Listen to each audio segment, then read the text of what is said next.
What kind of man travels 800 miles for a bride, only to deny knowing her the moment she steps from the train? In October of 1887, Clara Whitcomb arrived in Red Bluff, Wyoming, carrying a marriage promise, a talent for reading contracts, and one locked trunk bearing a seal she had been warned never to break. Her intended groom took one look at her plus-size figure and laughed before the crowded platform. Then he claimed her letters were forged. With night approaching and no return fare, Clara noticed the town's scarred blacksmith watching from beside the freight shed. Owen Rourke was feared for putting 3 armed cattlemen in the hospital. Yet it was not Clara's humiliation that unsettled him. It was the seal stamped into her trunk. Why did he recognize it? And why did Clara's rejected groom suddenly offer to buy the trunk for 10 times its value? On October 2, 1887, the westbound train left Clara Whitcomb, standing beneath the Red Bluff station awning with one valise, one sealed trunk, and a man who looked at her as though she had committed a crime by arriving. Wyoming wind whipped coal smoke across the platform. Clara held her hat with one gloved hand while searching the waiting crowd for Warren Pike. She recognized him from the photograph, enclosed with his first letter, narrow face, carefully trimmed mustache, and a silver watch chain stretched across a brown waistcoat. "Mr. Pike?" she asked. His welcoming smile vanished as his gaze traveled over her broad hips and full figure. Clara had described herself honestly in every letter. She had even sent a recent photograph, though Warren had claimed it never reached him. "You're Clara Whitcomb." "Yes." She steadied her voice. "Your future wife." "According to the agreement you signed." Laughter rose from 2 ranch hands near the freight shed. Warren glanced toward them, and embarrassment hardened his face. "I agreed to marry a healthy woman," he said loudly. "Not someone who'll eat through my winter stores before Christmas." The station master stopped rolling a baggage cart. A mother pulled her son closer but continued watching. 4 women outside the general store turned openly toward the platform. Clara felt every stare. Yet she refused to lower her head. At 30 years old, she had survived a father who called her expensive, an employer who used her figures while crediting male clerks, and relatives who treated marriage as the only respectable way to remove her from their accounts. She opened her valise and withdrew a leather folder. "You wrote that appearance mattered less than honesty and useful work." Clara unfolded the final page of their correspondence. "You also accepted the terms concerning my personal property." Warren snatched the letter from her hand. "I never wrote this." The word struck harder than the insult. For 6 months, his letters had promised partnership in a freight business outside Red Bluff. He had praised her experience keeping ledgers for a farm equipment merchant in Illinois. He knew she could detect altered totals, calculate interest, and reconcile shipments against invoices. Clara pointed to the bottom of the page. "That is your signature? It's a forgery." "No." She removed an earlier envelope. "But something is wrong. The slant of the name is consistent, while the pressure on the surname changes after your 4th letter. Someone began tracing it." The amusement on Warren's face disappeared. He glanced toward her trunk. It stood near the baggage cart, made of dark oak and bound with iron strips. A braided wire passed through both clasps and ended in a round lead seal, stamped with a divided anvil. Her father had fixed it there 3 days before his death. "Do not cut this until you reach the man who understands the mark." Those had been his final clear words. He had refused to explain what lay beneath her folded dresses and account books. Clara carried the trunk because it was the only thing he had left specifically to her, and because Warren's 4th letter had mentioned the same divided anvil. Warren crushed the marriage letter in his fist. "There is no room for you at my ranch," he announced. "Take the eastbound train tomorrow." The ticket agent in Omaha said my fare was paid only one way. "Then find employment." "Mr. Pike, you invited me across 800 miles under a written promise. A promise to a different woman." The watching ranch hands laughed again. Heat rose into Clara's face, but she bent, retrieved the crumpled letter. and smoothed it against her skirt. She would not allow his cruelty to destroy evidence. A shadow fell across the page. The man standing beside her was taller than Warren, with a leather apron over a black wool shirt and a pale scar running from his left temple to the corner of his mouth. Soot darkened his hands. Clara recognized him from the whispers she had heard inside the train depot. Owen Rourke, the blacksmith who had once put 3 armed cattlemen into a doctor's care. He did not look at Clara's body. He looked at the crushed letter. Then, at the sealed trunk, Warren stepped between them. "This is private." Rourke. Owen's expression remained still. "Public enough when you wanted an audience." Then Warren did something Clara had not expected. He drew a roll of banknotes from his coat. $20 for the trunk. He said, "Enough to get you back east." Clara stared at him. "It is not for sale." 50. The platform went quiet. Owen crossed to the baggage cart and crouched beside the trunk. He did not touch it, his eyes fixed on the divided-anvil seal, and the scar beside his mouth turned white. Warren's voice tightened. $100. Owen rose slowly. "That mark belonged to my brother," he said, "and he died 12 years ago." Before Clara could speak, Warren reached for the trunk's handle. Owen caught his wrist.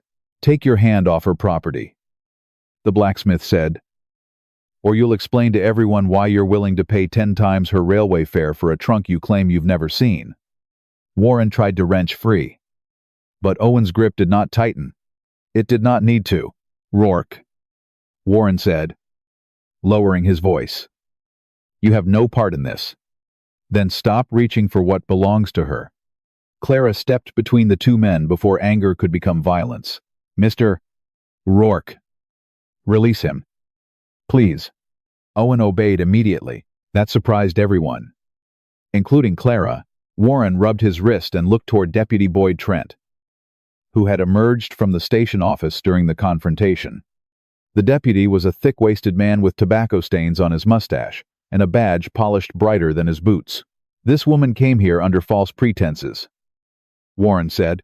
"She expects me to finance her mistakes." Clara handed Trent the marriage letter. "Mr.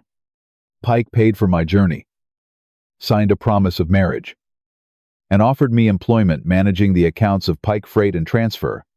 A man can reconsider a marriage," Trent said after glancing at the page. "No law can force him to the altar."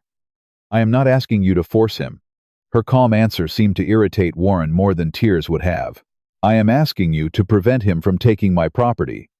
Trent examined the baggage check tied to the trunk handle. It bore Clara's full name and the stamp of the railway office in Rockford, Illinois. "The trunk is hers," he admitted. Warren reached into his coat and produced a folded note. "I advance $78 for her fare and expenses. She owes me that amount." Clara read the paper without accepting it. The note contained her name, the sum, and a sentence claiming that her baggage secured repayment. At the bottom sat a clumsy imitation of her signature. "This was written today," she said. Warren laughed. "You can tell that by looking. The ink is still brighter where the pen paused. More importantly, I signed Clara E. Whitcomb on financial instruments.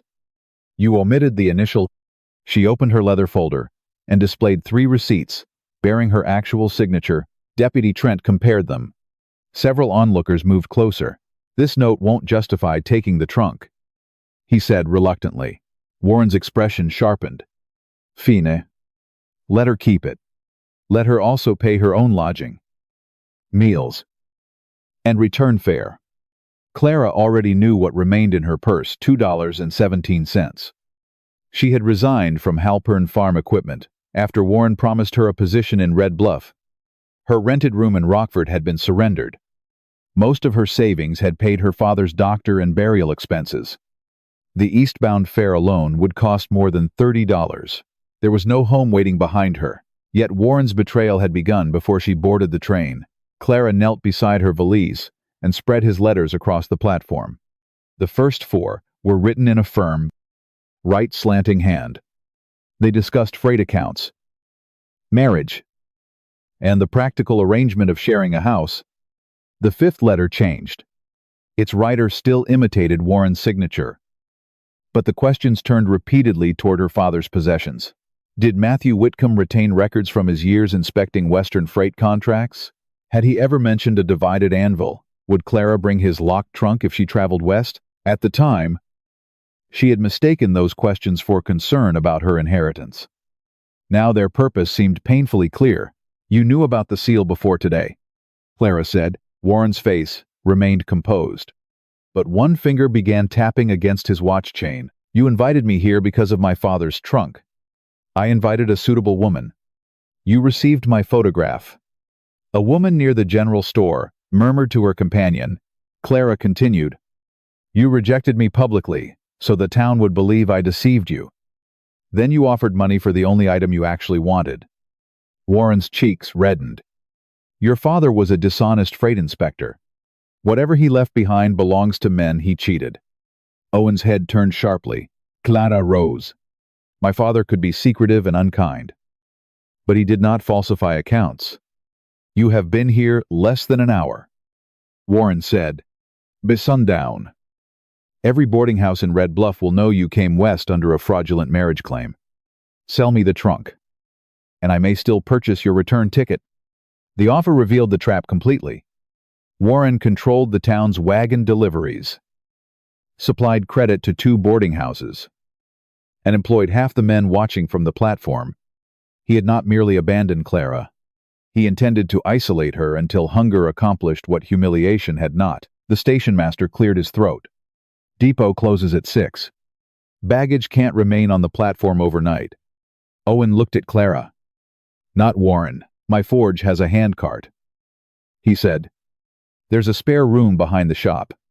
The widow next door keeps the second key, and you may ask her to stay with you. No demand, no bargain, no claim upon her gratitude." Clara studied the scarred blacksmith, whom respectable townspeople feared.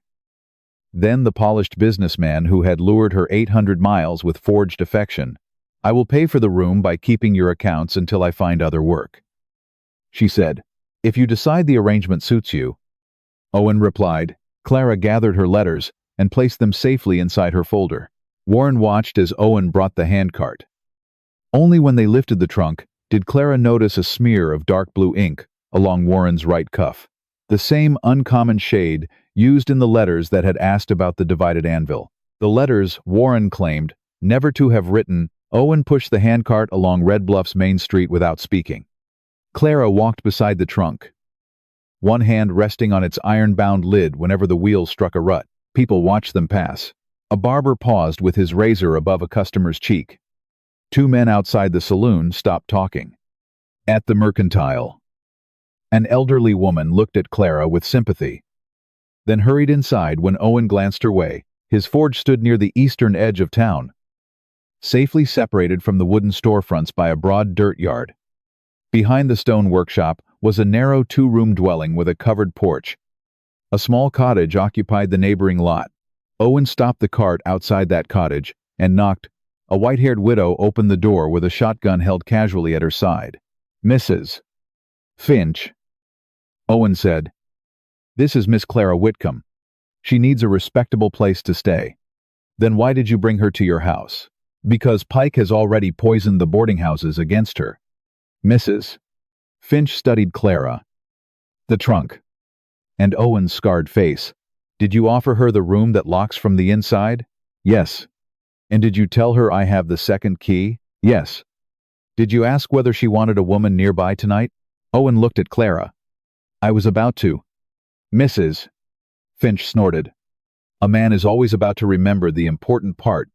Despite the day's humiliation, Clara almost smiled. "I would appreciate your company," she said. "Ruth Finch, widow of 15 years, and afraid of very little." The woman lowered the shotgun. "I'll bring bedding and supper after I finish feeding my hens." Owen wheeled the trunk toward the small dwelling. He showed Clara the bedroom first, then stepped back while she inspected it alone. The room contained a narrow bed, a washstand, and a cedar chest. The window opened easily. The inside door had a solid bolt.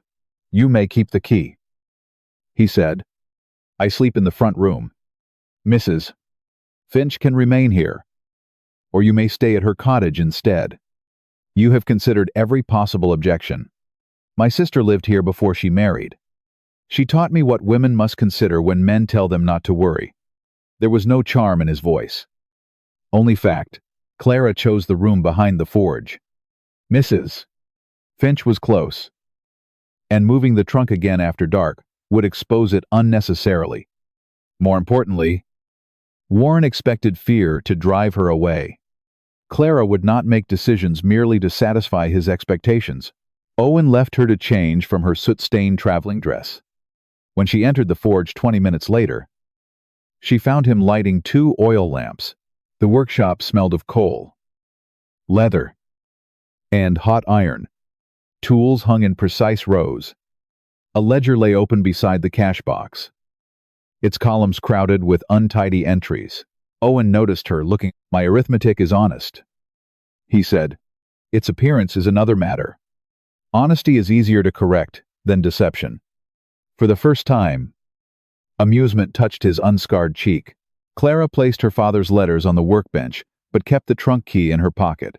What happened to your brother? Owen's expression closed again. Daniel and I owned a larger forge, 6 miles north of town. We made wagon hardware, bridge fittings, and tools for ranches throughout the county.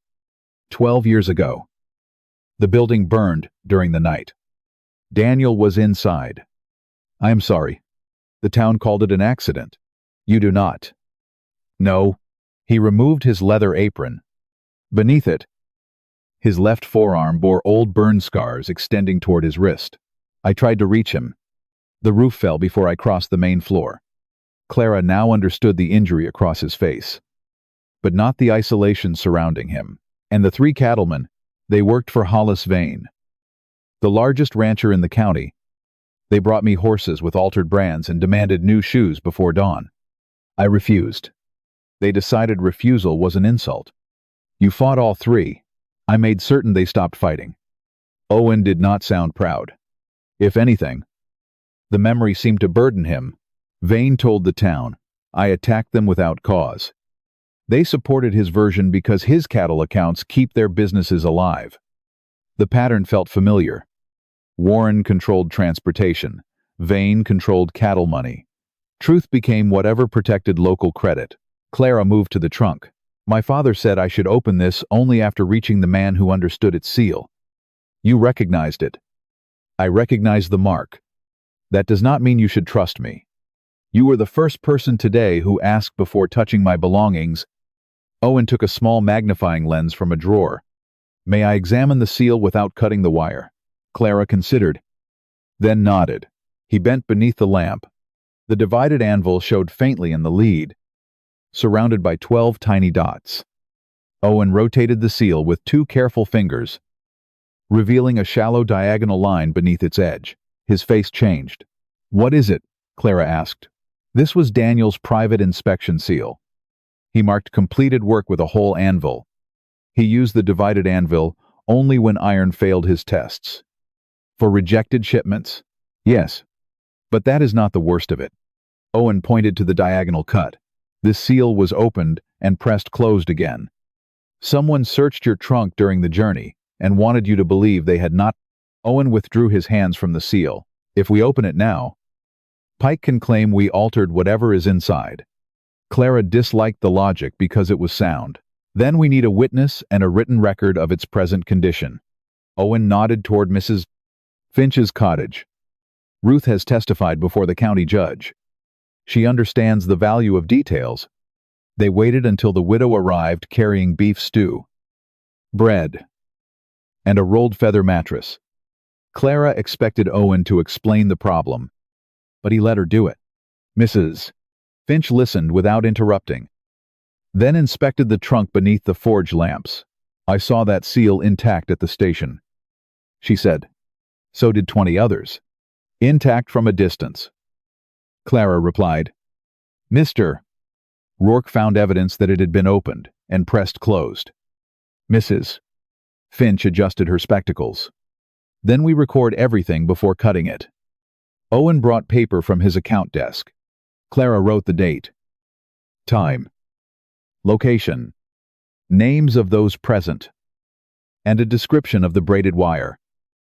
Lead seal, diagonal cut, and scratches surrounding the trunk's brass lock. Owen drew the divided anvil beside her statement. Mrs. Finch read the page twice before signing it. Clara signed next. Owen hesitated when she offered him the pen. My name will make some people trust it less. Your name belongs on the record because you discovered the tampering. He signed in a deliberate hand. Owen James Rourke. Only then did Clara remove the key from her pocket. Owen gave her a pair of cutting pliers. Handle first. And stepped away. The wire snapped. The brass key turned stiffly. But the lock opened. Inside lay the dresses Clara had packed in Rockford. 2 winter shawls. 3 account books. And the small oak document case her father had placed beneath everything on the morning of his death. Nothing appeared disturbed until Clara lifted the second shawl. A button had been torn from her gray traveling dress. She found it beneath the document case. Someone removed this, she said. The dress was folded on top when Father sealed the trunk. Owen examined the case without touching it. Does it have a separate key? Clara produced a smaller key from the chain around her neck. The oak box contained her father's inspection ledgers, freight receipts, and contracts bundled by year. He had spent 23 years examining shipments for merchants, bridge builders, and insurance companies. His records were methodical because, as he often told Clara, memory could be bought, but ink had to be destroyed. She opened the final ledger. Pages 1 through 72 remained. After that came 8 narrow stubs where 16 pages had been cut close to the binding. Page 89 followed. Mrs. Finch whispered. Was that done before your father packed it? No. He numbered every page after binding. If he removed one, he drew a red line across the stub and recorded the reason. These were cut without notation. What was on them? Owen asked. Clara studied the remaining edges. Tiny fragments of words survived near the stitching. On one stub, she could read the end of a date Ember 1875. On another remained part of a destination, Bluff, Wyo. A third carried 3 letters from a consignee's name. Pike, Warren Pike. Clara said. Owen's jaw tightened. He was 22 in 1875. His father controlled the freight yard then, and your brother died that year. The room became very quiet. Owen looked toward the forge door, as if expecting the past to enter through it. Clara closed the ledger. She was exhausted, but exhaustion no longer felt like helplessness. Someone had searched her possessions and removed evidence. Warren had then tried to buy the trunk before she could discover the loss. I need to examine every remaining page, she said. If my father cross-referenced those shipments elsewhere, the missing entries may still be traceable. You can use my account desk. Owen replied. And our arrangement? What arrangement? Room and meals, in exchange for bookkeeping. I offered shelter, not debt. The answer unsettled Clara more than bargaining would have. In her family, every kindness became an account eventually presented for payment. I will not remain here as a dependent. Owen considered that rather than dismissing it, then review my books for 1 week. At the end, tell me what the work is worth. If that amount equals the room and meals, we settle evenly. If I owe you, I pay you. If you owe me, you may decide whether to continue. Clara held out her hand. Agreed. Owen shook it once, without squeezing. After supper, Mrs. Finch prepared the spare room. Owen repaired the loose window latch and installed a small iron bell above the outside door, but only after asking Clara's permission. Then he carried his blankets into the forge. You need not sleep beside the anvil, Clara said. You need to know no man is on the other side of your bedroom wall tonight. That simple understanding silenced her. Near midnight, Clara sat alone at the account desk. Comparing her father's ledger to Owen's old business receipts, she found a freight invoice dated November 3, 1000, $875 17 days after Daniel Rourke's death. The invoice certified that Daniel had personally approved a shipment of bridge iron. At the bottom was the divided-anvil seal, and beside it, in faded blue ink, was the signature of Warren Pike. Clara carried the $1,875 invoice into the forge, where Owen was sleeping on a blanket near the cold hearth. He woke at once. What happened? She placed the paper beneath the lamp. Daniel supposedly approved this shipment 17 days after his death. Owen read the date twice. His hand closed around the edge of the workbench. Warren signed as receiving clerk. He was young, but old enough to know a dead man could not inspect iron. Owen reached for his coat. Clara moved between him and the door. If you confront Warren now, he will destroy whatever records remain. He used my brother's name, and he wants you angry enough to act without evidence. The town already believes you solve disputes with your fists. Owen's breathing slowed. After a long moment, he removed his coat. What do you suggest? We begin with the records he does not know we possess. By sunrise, Clara had arranged Owen's account books across the forge desk. She separated customer charges, material purchases, railway freight, and payments to Pike Freight and Transfer. Owen's entries were untidy, but he had kept every receipt. That saved him. At 8 o'clock, Deputy Trent arrived with a notice bearing Warren's signature. Unless Owen paid $86 in overdue transportation charges by noon, Pike Freight would withhold the coal wagon waiting at the railway yard. Without coal, Owen could not heat the forge. Without the forge, he could not complete the wagon axles, promised to 3 homesteaders before the early freeze. Trent nailed the notice beside the door. Pike says he'll petition the county court for your tools if the balance remains unpaid. Owen tore the paper free after the deputy left. I paid every freight charge. Then let me prove it. For 3 hours, Clara compared Owen's receipts with Warren's monthly statements. The amounts appeared convincing until she arranged them by railway waybill rather than date. 3 charges carried the same way. Bill number: 1 payment had been credited to Owen Rourke, then listed as unclaimed money. 2 coal deliveries were billed at 6 tons each, though the station scale tickets showed a combined weight of 8 tons and 40 pounds. Warren had scattered the false charges across 7 months. Assuming Owen would review each statement separately, Clara totaled the errors, $87.30. The amount Warren owed Owen exceeded the alleged debt by $1.30. Owen stared at her calculations. You found that before breakfast. I found it because you kept the original receipts. I kept them in a nail box. A poor filing system is not the same as poor evidence. He gave a low laugh. The first unguarded sound she had heard from him, Clara copied the figures onto a clean sheet. She asked Mrs. Finch to accompany her to the station, then walked into town, carrying Owen's receipts and Warren's demand notice. The same people who had witnessed her rejection watched her return. Some whispered. Clara kept walking. Station Master Asa Kessler stood behind the ticket window. His expression tightened when she requested the official waybill register. Railway records are not for public inspection. Then you may inspect them yourself. Clara placed her list on the counter. Tell me whether waybill 412 was issued once or 3 times. Kessler looked toward Warren's freight office across the tracks. Clara understood his fear, but she would not carry it for him. If you release coal based on a false debt, she said, Mr. Rourke can report the disputed waybills to the railway superintendent in Cheyenne. Your name appears on every scale ticket. Kessler opened the register. Waybill 412 appeared once. The payment to O. Rourke matched Owen's receipt exactly. Kessler's face lost color as Clara guided him through each discrepancy. When they finished, she asked him to write a statement confirming the entries.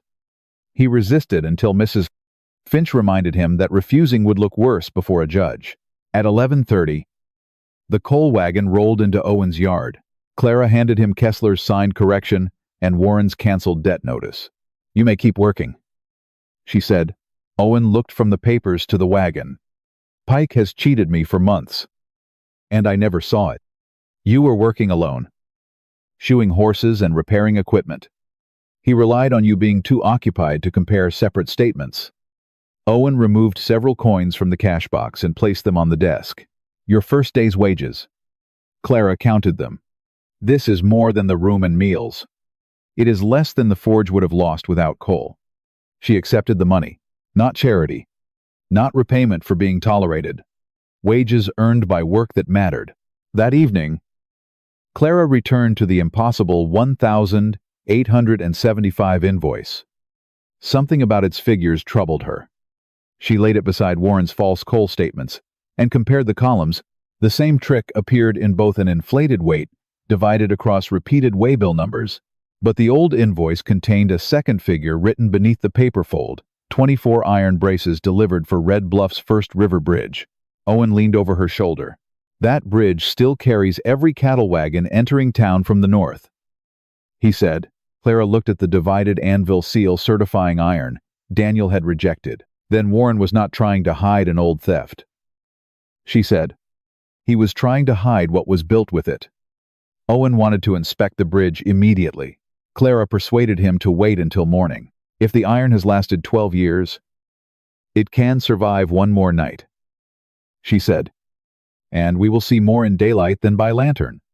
He reluctantly agreed. Before dawn, Clara woke to the sound of a saw behind the forge. She dressed and found Owen shaping pine boards into narrow shelves beside the account desk.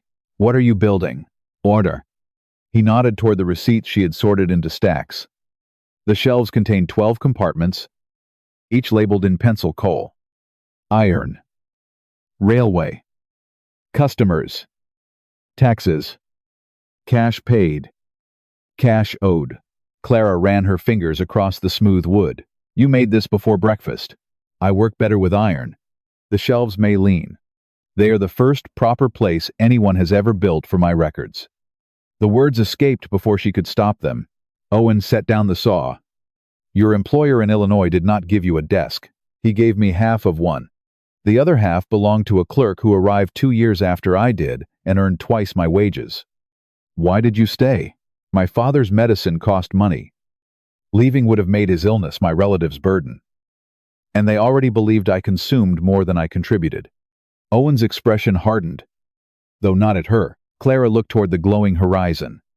When Warren wrote that he needed a wife who understood freight accounts, I believed I had found a place where usefulness and companionship might belong together. You should not have needed to purchase companionship with work. Perhaps not. But people are generous with that lesson after someone else has paid its price. Owen accepted the rebuke with a slight nod. They ate bread and eggs at the forge desk, while Mrs. Finch guarded the trunk. Then Owen harnessed his bay mare to a light wagon and drove Clara north. The Red Bluff Bridge crossed a narrow but fast river 2 miles outside town. Cottonwoods crowded its banks, their yellow leaves rattling in the October wind. The wooden deck rested on stone abutments, reinforced with iron rods and diagonal braces. Owen climbed down first, then positioned the wagon step near a level patch of earth. You may wait above while I inspect it, he said. I choose not to. Clara descended carefully. Owen offered his hand, but did not pull until she placed hers in it. His palm was rough and warm. He released her the moment both her boots reached the ground. They followed the bank beneath the bridge. Owen scraped rust from one brace with a file. A dark seam appeared inside the metal. Too much slag, he said. Daniel would have rejected this before it left the forge. Could it fail? One brace. Perhaps not. 24 of them carrying loaded cattle wagons. Yes. Clara looked up at the timbers trembling beneath a passing wagon. Then why did your brother's seal certify the shipment? It did not certify it. The divided-anvil condemned it. Someone turned a rejection mark into an approval. Owen's voice carried 12 years of restrained anger. Clara waited until he lowered the file. Why do you blame yourself for Daniel's death? He stared toward the river.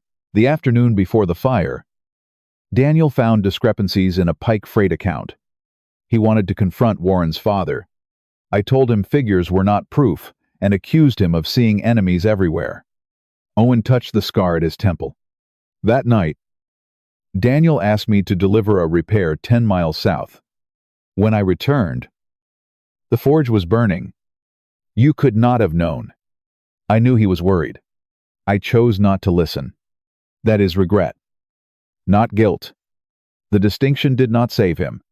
Clara understood then why Owen lived alone, why he offered safety, yet slept beside his anvil, and why every kindness came with an escape route. He believed closeness created someone else he might fail. You told me last night that recognizing the seal did not mean I should trust you, she said. Were you warning me about your character or your fear? He met her eyes. My fear. The honesty moved through her more deeply than praise could have. Owen stepped closer, leaving enough distance for her to refuse it. His gaze rested on her face rather than traveling over the figure Warren had mocked. I thought you should take your wages and leave for Cheyenne, he said. There are safer towns. You thought. Or you still think. I no longer believe I have the right to decide. You do not. A faint smile touched his mouth. But I will hear your advice.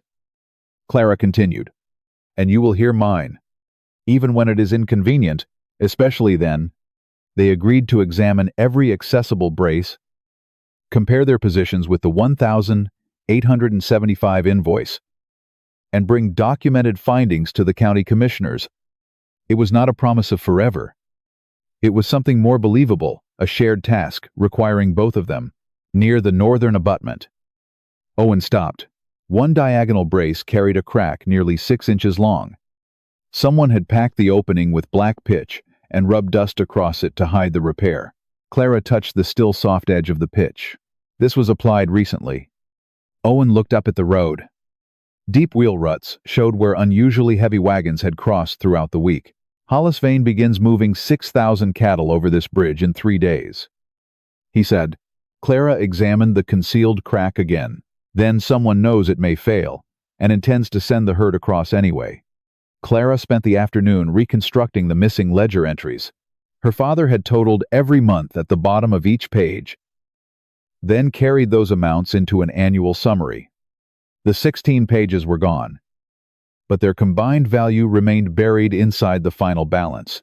She added every surviving entry from 1,875 and subtracted the result from the yearly total. $3,120 remained unaccounted for.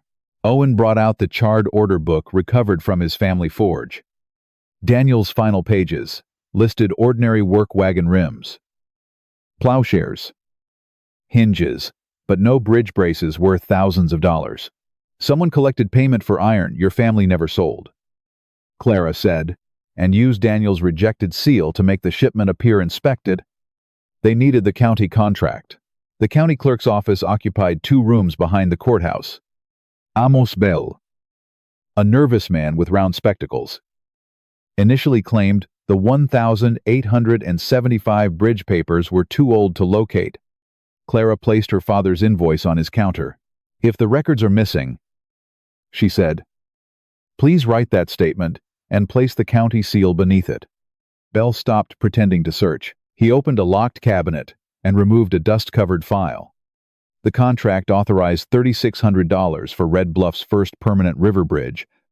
24 iron braces accounted for exactly $3,120. The supplier was listed as Rourke Brothers Iron Works. The freight carrier was Pike & Son. The contractor was Ezekiel Vane Hollis, Vane's father. Owen leaned over the page. Daniel never signed this. His name is witnessed by 2 men, Bell said. Both worked for Vane. Clara examined the payment schedule. The county released half the money when the iron arrived and the remainder after final inspection. The second payment had been approved on November 3, 17 days after Daniel's death, the same date as the false invoice. At the bottom appeared a declaration from County Freight Inspector Matthew Whitcomb. Clara's father, she read his statement twice. The braces delivered did not match the quality described in the contract. Payment should be suspended pending a second metallurgical inspection. Her father had refused approval, yet someone had drawn a red line through the statement and written objection withdrawn beside it. The initials M.W. had been added in blue ink. Clara compared them with her father's authentic signatures, The initials are false.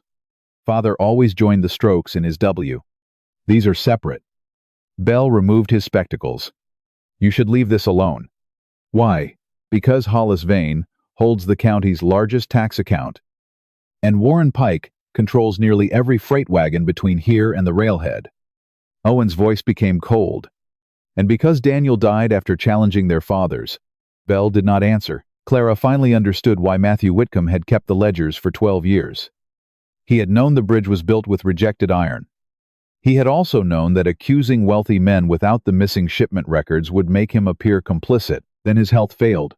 Warren learned the records still existed and began writing to Matthew's unmarried daughter.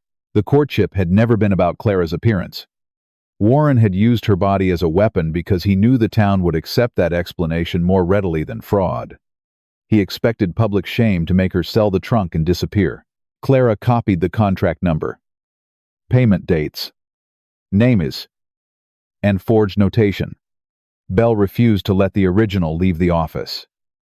But Mrs. Finch arrived in time to witness the document before he returned it to the cabinet. Send for a territorial engineer.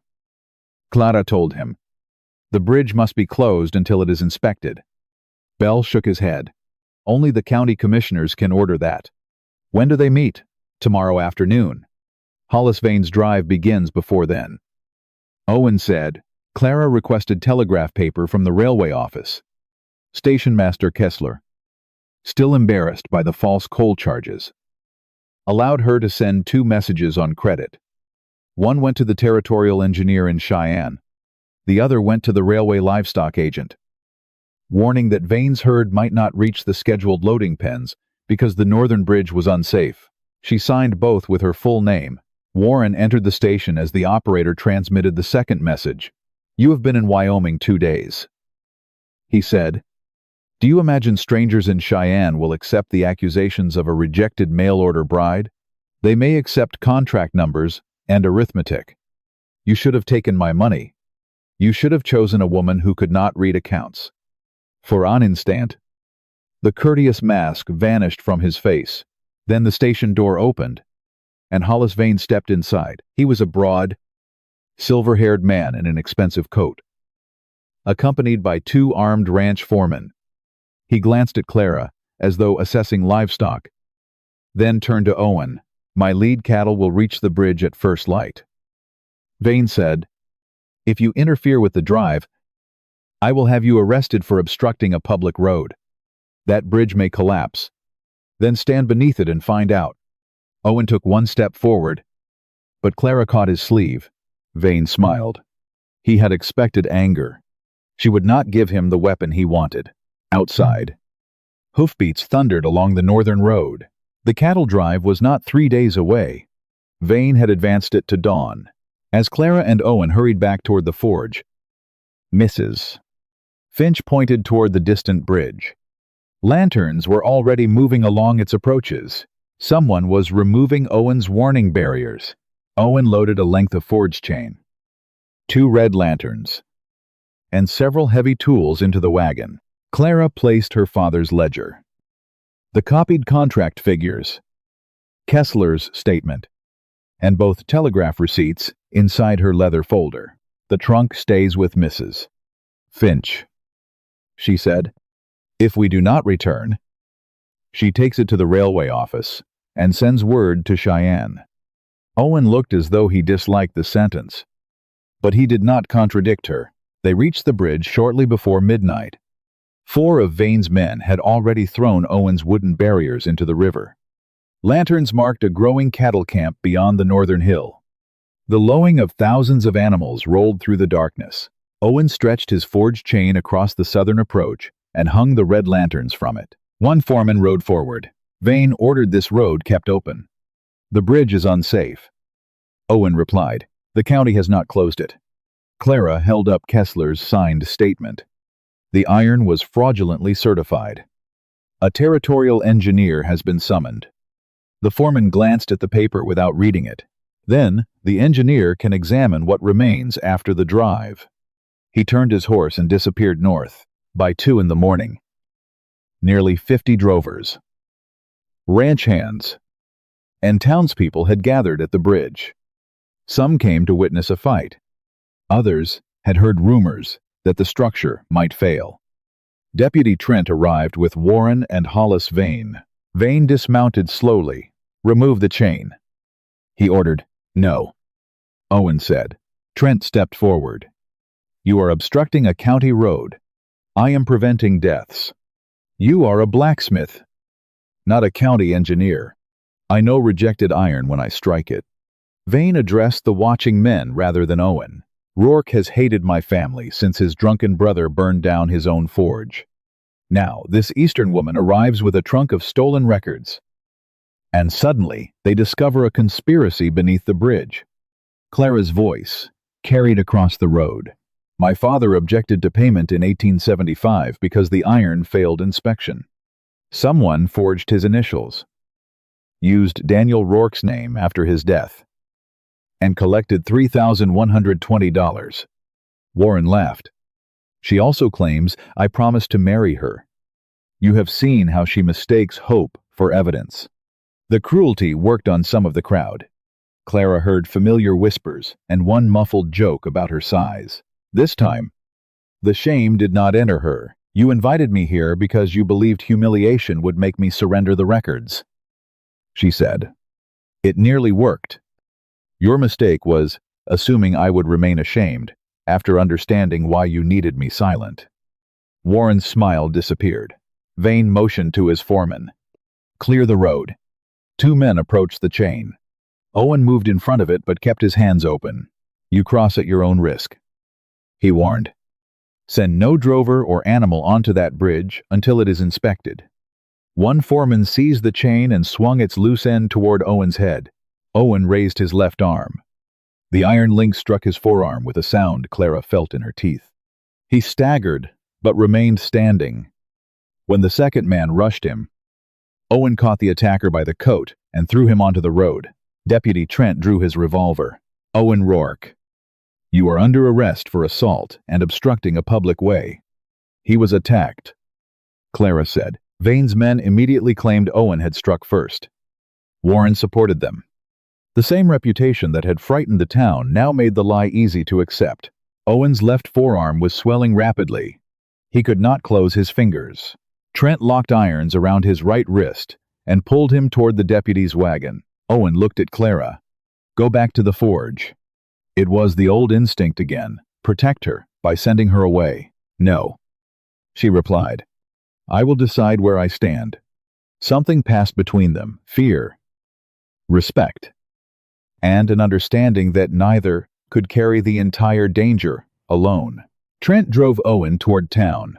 Clara remained beside the bridge with Mrs.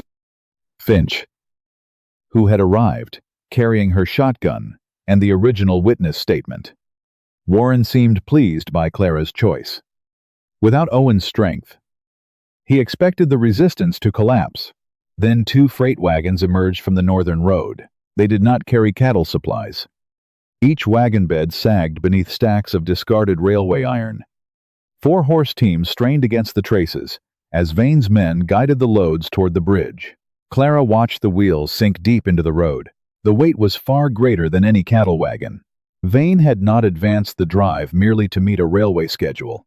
He knew the territorial engineer might arrive soon. He intended to break the bridge before daylight, send the forged iron into the river, and blame the collapse on the approaching herd. Hundreds of cattle were already being pushed toward the wagons from behind. "Move aside, Miss Whitcomb," Vane said. "Your blacksmith cannot save you now." Clara looked at the overloaded wagons, the frightened teams, and the accounts still held beneath her arm. Owen could no longer protect the bridge, so she would. Clara stepped into the center of the road. The lead teamster pulled back on his reins. "Ma'am, you need to move. How much iron are you carrying?" He glanced at Vane. Clara counted the bundles. During 7 years at Halpern Farm Equipment, she had checked freight weights for plows, cultivators, and replacement rails. Each bundle on the first wagon weighed nearly 900 pounds. "Your load exceeds 14,000 pounds, she said. The bridge contract permits 8,000 on a single wagon. Vane walked toward her. Drag hair aside. No one moved. Clara opened her folder. Mr. Pike. What railway waybill authorizes these loads? Warren folded his arms. That is none of your concern. Then there is no waybill. There is a waybill. Read its number. The crowd waited. Warren finally said, 412. Clara held up Kessler's statement. Waybill 412 covered Mr. Rourke's coal. You used that number 3 times to invent his debt.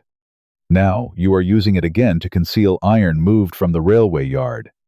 The lead teamster looked down at Warren. You told me the railway released this freight. It did. Hoofbeats approached from town. Station Master Kessler rode into the lantern light. Waving a telegram, no railway iron was released to Pike Freight. He called. The livestock agent has canceled Vane's loading order until the bridge is inspected. Unease spread through the drovers. Without reserved cattle cars. Crossing the herd served no legitimate purpose. Vane seized the first wagon's reins. The bridge will be gone before any engineer sees it. His words silenced the road. He had said too much. Clara saw understanding move across the witnesses. Vane was no longer a rancher risking a necessary crossing. He was deliberately trying to destroy evidence. He lashed the horses. The wagon lurched forward. Clara caught the iron brake lever beside the rear wheel. Vane struck the team again. But she set both feet, forced the lever down, and drove Owen's small sledgehammer through the ratchet. The rear wheels locked 6 feet before the bridge deck. The frightened horses strained against their collars. Harness leather creaked, but the wagon did not advance. One of Vane's foremen grabbed Clara's shoulder.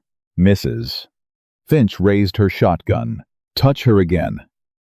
The widow said, and you will discover which part of you I consider unnecessary. The man released Clara. Vane climbed down and reached for the hammer. The lead teamster jumped from his seat and stood between them. I won't drive that load. A second teamster abandoned the wagon behind him. Then 3 drovers rode out from the herd and turned their cattle away from the approach. They had heard Vane admit his intent. They knew that if the bridge failed beneath the animals, hired men would die beside them. Move the herd to Miller's pasture. One called, we wait for inspection. Vane shouted threats. But authority built on wages vanished when the workers refused the danger together. Warren lunged for Clara's folder. He tore several copied pages from her hands and threw them into the river. Clara did not chase them. Mrs. Finch has a second copy. Clerk Bell has the contract figures. Kessler transmitted them to Cheyenne. You can no longer destroy the truth by destroying one piece of paper. Warren stared at her, finally understanding why her father had taught her to duplicate every important account. The crowd closed around the 2 men, not violently, but firmly enough that neither could reach the wagons or leave unnoticed. Clara directed the teamsters to unhitch the horses and unload the iron on solid ground. Under the reduced weight, the first wagon was rolled backward. The bridge remained intact, preserving every defective brace for the territorial engineer. Then Clara turned toward town. At the jail, Deputy Trent refused to release Owen until Mrs. Finch placed a signed statement on his desk, naming the foreman who had swung the chain first. Kessler added his name. The 2 teamsters followed. Before long, 14 witnesses had signed. Trent looked at the growing list and understood that Vane could no longer protect him from perjury. He unlocked the cell. The town doctor had wrapped Owen's fractured left forearm in splints. His face was gray with pain, and he could not work the forge. But he was standing. What happened at the bridge? He asked. Vane attempted to overload it with railway iron. The teamsters refused. The herd is in Miller's pasture, and the engineer is expected on the morning train. Owen looked at her as if he needed to hear the answer to one more question. The bridge, still standing. His eyes closed briefly. I should have been there. You were there when you taught me how to recognize the failed iron. You were there in every receipt you kept and every warning you gave. But the final choice was mine. Owen opened his eyes. And you chose to stand. For years, people made me believe taking up space was an offense. Clara glanced toward the street where townspeople were gathering for the engineer's arrival. Tonight, taking up space was exactly what was required. Owen offered his uninjured hand. Clara took it. Together, they walked out of the jail as dawn spread across Red Bluff, and for the first time since her arrival, the crowd did not laugh. Territorial Engineer Henry Caldwell arrived on the morning train with 2 assistants and an order directing that the disputed railway iron remain untouched. His bridge inspection lasted 6 hours. 18 of the 24 braces contained excessive slag or hidden fractures. 5 had been coated recently with pitch. The divided anvil impressions were not approvals. Owen demonstrated Daniel's inspection system, using surviving Rourke business records and an authentic whole anvil stamp. Caldwell closed the bridge before sunset. The railway superintendent identified the iron wagons as company property removed from the maintenance yard without authorization. Warren had entered them under a duplicate waybill, repeating the same method Clara had uncovered in Owen's coal accounts. Once the current fraud became impossible to deny, the older records gained new weight. Clara testified before the county judge with her father's ledger, the marriage letters, the forged debt note, and her reconstruction of the missing entries. Mrs. Finch described the tampered trunk seal. Kessler presented the railway register. 14 witnesses testified that Vane's foreman attacked Owen first, and that Vane openly announced his intention to destroy the bridge. Warren was held for trial on charges involving forgery, railway theft, fraud, and conspiracy to damage public property. Hollis Vane faced charges for directing the attempted destruction and knowingly endangering his workers. Deputy Trent lost his badge and was investigated for false arrest and misuse of his office. No surviving record proved who had started the Rourke Forge fire 12 years earlier. Owen refused to replace one convenient lie with another. But the county findings established that Daniel had rejected the bridge iron and died before his name was forged onto its approval. His reputation was restored without inventing a confession the evidence could not support. The county recovered money from the Vane and Pike businesses through civil judgments. Part funded a temporary crossing. The remainder went toward a new bridge. Pike Freight lost its local railway contract, allowing independent teamsters to compete for the work. Red Bluff did not transform overnight. Some residents apologized to Clara. Others merely stopped whispering when she passed. The ranch hands who had laughed at the station never asked her forgiveness, and she discovered she did not require it. Owen's fractured forearm remained in splints for 8 weeks. He could not swing a hammer. So Clara managed the orders, while a journeyman handled the heavy forge work. Her records recovered unpaid accounts, reduced material waste, and earned enough profit to keep all 3 of them employed through winter. When Owen's arm healed, he placed a partnership agreement on Clara's desk. The document transferred half ownership of the forge and dwelling to her in exchange for managing the accounts, contracts, and inspection records. Clara examined every line. This gives me authority equal to yours. That was the difficult part, Owen said. Mrs. Finch insisted I rewrite it until there was no language suggesting otherwise. From the neighboring doorway, Ruth called, "And I will inspect the marriage proposal too." Clara looked at Owen. He appeared more nervous than he had while facing Vane's armed foreman. "I did not bring you here," he said. "I did not rescue you so that you would owe me affection. You arrived with your own courage, and you stayed by your own choice. That sounds like the beginning of a respectable proposal. I love your judgment, your inconvenient questions, and the way you see value where other people see disorder. I would like to build a life with you, if that remains your choice, after reviewing all the terms." Clara closed the partnership agreement. "I will marry you," she said. "But I signed the business contract first." Owen smiled. "I expected nothing less." They married the following May. After the territorial court convicted Warren on the current forgery and theft charges, Vane's cattle holdings were reduced by fines, legal costs, and restitution. While the drovers who had refused his order found work with independent ranches, the new bridge opened in June of 1888. Its fittings were forged under Owen's supervision and recorded in Clara's ledgers. Every piece carried a new mark, a whole anvil surrounded by 12 dots, with a small open book beneath it.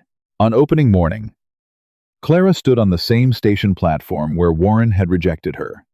A freight clerk rolled her old oak trunk from the baggage room, its lid no longer bound by wire. Owen waited beside a wagon marked Rourke and Whitcomb Iron Works. He offered his hand, but he did not decide the direction.